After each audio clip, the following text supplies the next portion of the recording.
Bonjour mesdames, bonjour messieurs, chers citoyens. 2014, une nouvelle élection municipale se profile dont le premier tour a lieu le 23 mars. Avec une particularité, cette fois-ci, nous avons un candidat du Front National, une équipe du Front National. Plusieurs questions se posent. La première, sur l'équipe sortante. Nous avons un maire qui est également député, qui se représente pour une élection municipale, sachant très bien qu'une loi a été votée sur le non-cumul des mandats.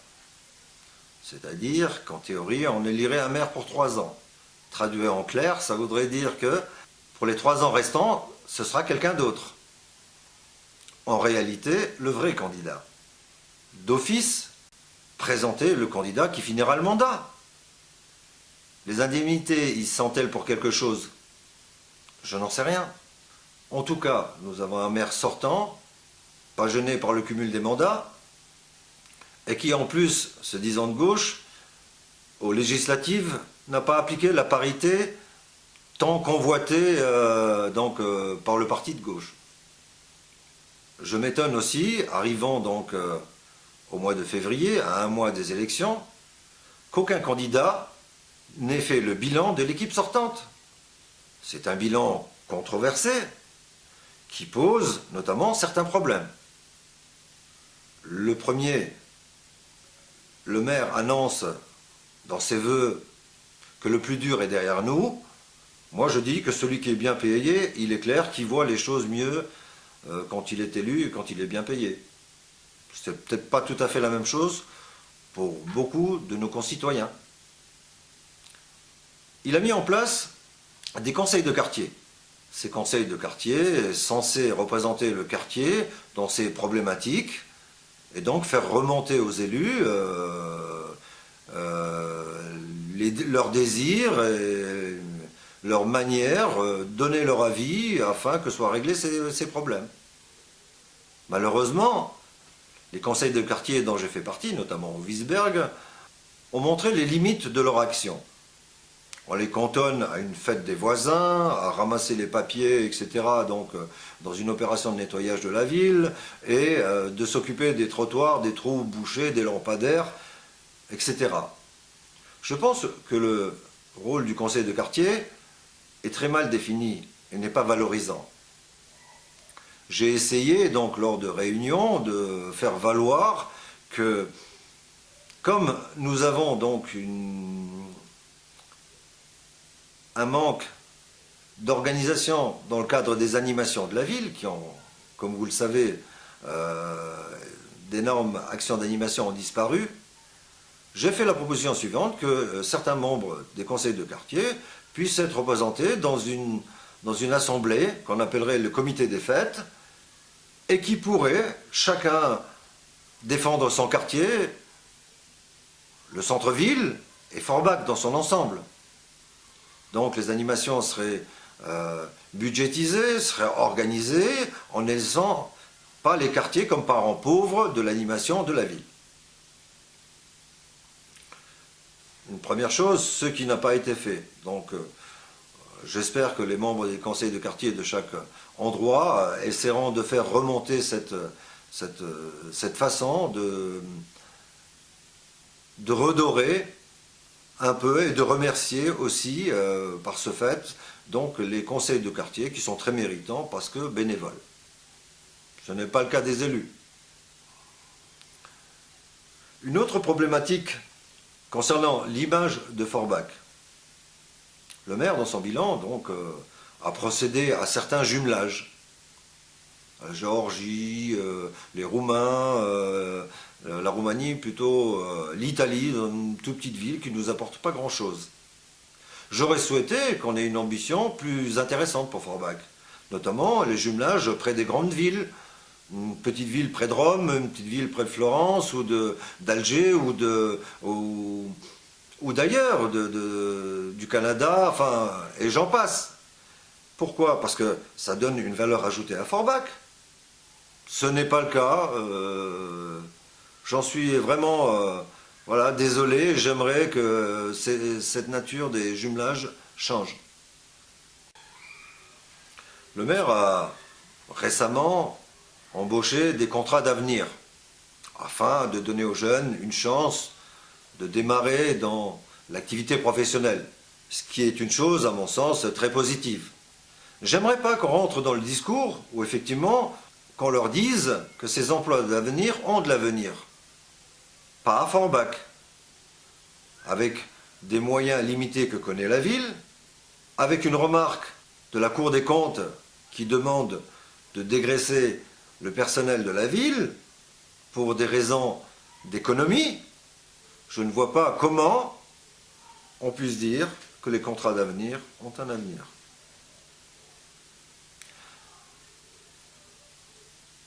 Le maire a annoncé également donc un projet en rue au Wiesberg. Pourquoi pas? Je lui ai moi-même demandé dans un rapport en 2009. Mais comme vous le savez, le Wiesberg a une particularité, c'est que l'architecture du Wiesberg est protégée. Je suis quand même étonné qu'on annonce une mesure ou un projet sur lequel on ne nous dit pas si effectivement cette protection au niveau national a été levée.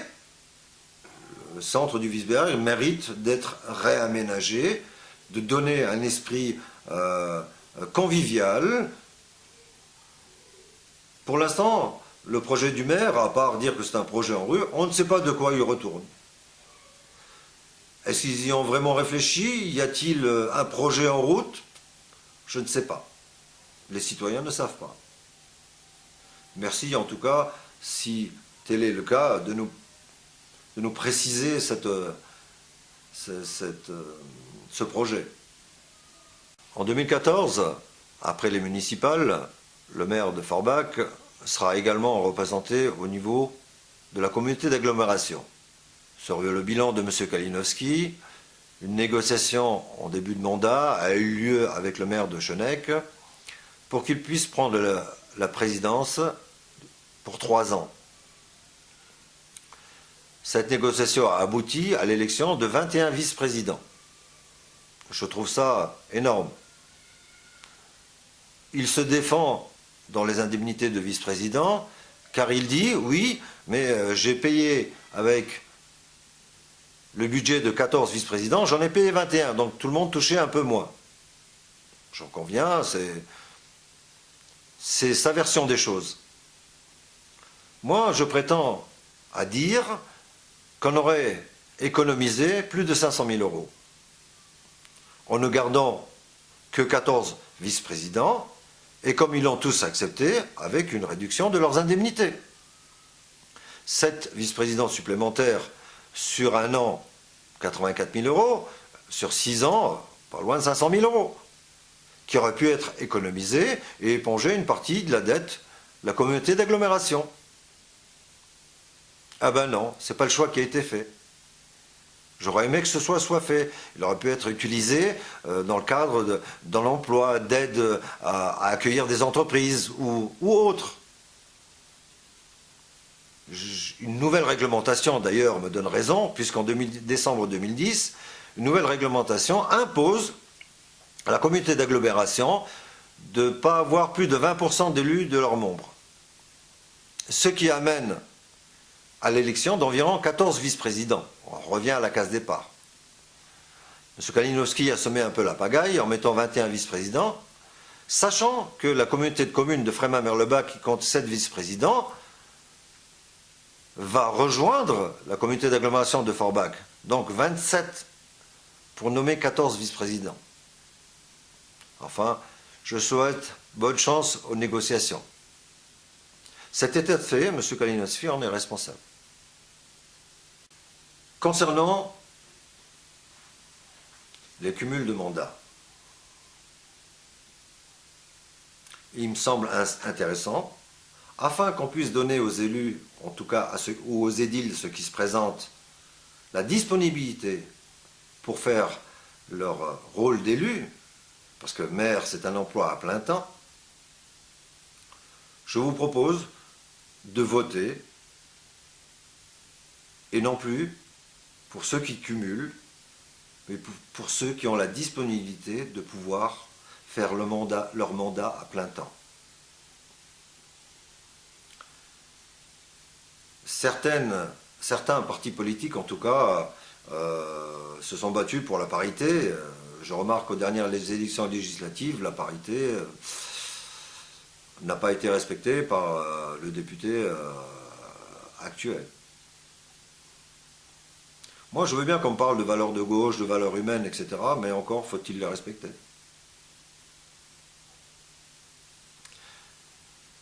Un dernier sujet, pour ne pas être trop long,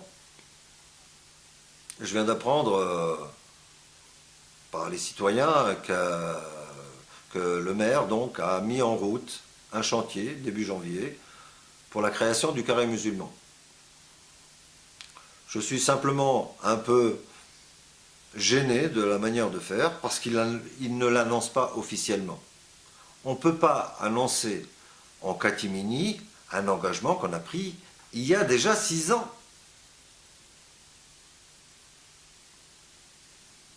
Le fait de l'annoncer officiellement permet effectivement la reconnaissance aussi de citoyens forbachois qui ont voilà, des croyances différentes. Certains prétendent que pour mieux défendre la ville de Forbach, il faudra être maire, député, sénateur, etc. J'en crois pas un mot. Si on n'est que député, on est là aussi pour défendre Forbach. Si on n'est que conseiller général, on est là aussi pour défendre Forbach.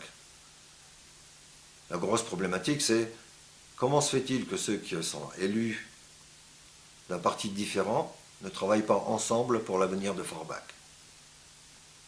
Il serait intéressant un jour qu'on puisse se poser la question de savoir si, oui ou non, tous les élus qui se présentent sur des étiquettes différentes sont d'accord pour travailler ensemble pour l'avenir de Forbach. Certains sont élus au conseil régional et n'ont jamais défendu quelconque dossier pour Forbach. Ça me gêne. Une autre question, donc, ou un autre sujet sur lequel j'aimerais qu'on puisse avoir de la transparence. Quand on voit arriver le bulletin municipal de Forbach ou celui de la communauté d'Aglo, on se rend compte dans les fromages, dans lequel est découpé donc les différentes dépenses, l'on voit apparaître ensemble les frais du personnel avec les indemnités des élus. Je pense qu'il serait plus honnête et plus clair, en tout cas plus transparent, qu'on puisse, dans ce fromage, en tout cas, couper la part des élus et couper la part des salariés de manière à avoir les dépenses de nos élus en termes de transport, voyage ou indemnité. À combien nous reviennent ces gens? On ne peut pas le dire. Pour l'instant, c'est noyé dans une masse salariale dont les détails m'échappent. Donc voilà, pour le futur maire qui sera élu, j'aimerais qu'on puisse donc donner ces éclairages aux citoyens. Vous savez, beaucoup de nos citoyens sont en colère par rapport aux politiques qui sont menées, souvent par manque de communication, et traitent les élus de pourris, parce que souvent, eux-mêmes mal informés ou ignorants de la politique. Ces différentes propositions sur les télés locales, sur l'interactivité, sur la clarté des dépenses publiques, sur les économies possibles, sur un projet que j'avais défendu lors des législatives, c'est le projet des marchés couverts, avec de l'agriculture, des aliments qui viendraient de notre secteur, qui devraient être, je veux dire, menés à terme. Pour revenir à Philippot, une autre question se pose, et la même que j'ai posée au maire de Forbach. Il se présente également donc aux élections de députés européens. Mais s'il est élu député européen, qui sera maire de Forbach? Avec une équipe aussi inexpérimentée que la sienne? J'ai une inquiétude. vu des résultats des sondages. En tout cas, j'aimerais qu'il puisse y répondre. Une chose me chagrine. J'ai été candidat donc à une élection municipale à Forbach, dans lequel on avait Alain Maurice en tête des listes, dont faisait partie donc M. Kalinowski. Humainement, je suis déçu qu'il n'ait pas eu l'occasion ou qu'il n'ait pas fait un certain remerciement à Alain Maurice, Dr Lévy, sans lequel il ne serait pas maire aujourd'hui. Il a eu l'occasion donc de faire des rues en plâtre. Il aurait été, je pense, d'un geste humain sympathique de pouvoir lui donner le nom d'une rue, par exemple. Non, il a été tout simplement oublié. Je trouve ça dommage. Bien entendu, l'exercice que je propose, en tout cas l'action que je mène, n'est pas une action contre l'un ou l'autre. C'est des idées qui doivent aider justement le citoyen à être plus éclairé, donner la chance aux citoyens aussi de se manifester et d'être ou d'accompagner le projet de l'élu ou le retenir dans des problématiques que l'élu n'a pas ouvert dans sa réflexion.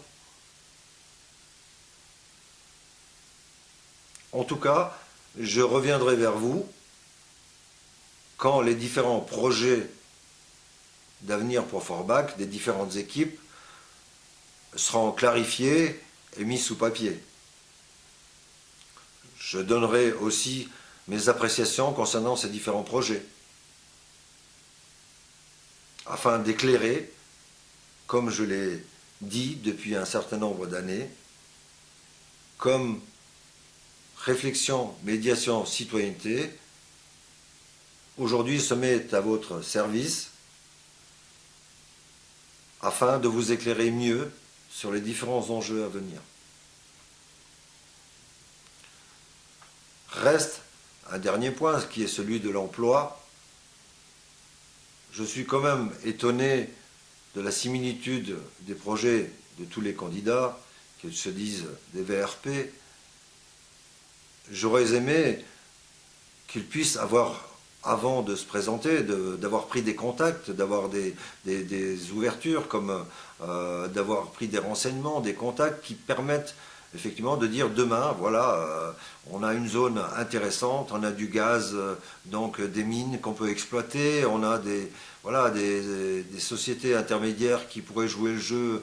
Voilà. Pour l'instant, on n'en est pas là dans ces précisions et chacun reste dans un flou un peu artistique du maire VRP de son secteur.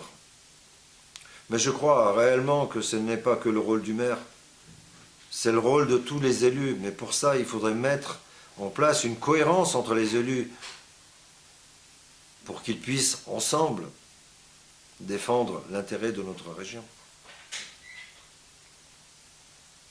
Merci de m'avoir entendu. Merci de participer à ma réflexion pour Forbach.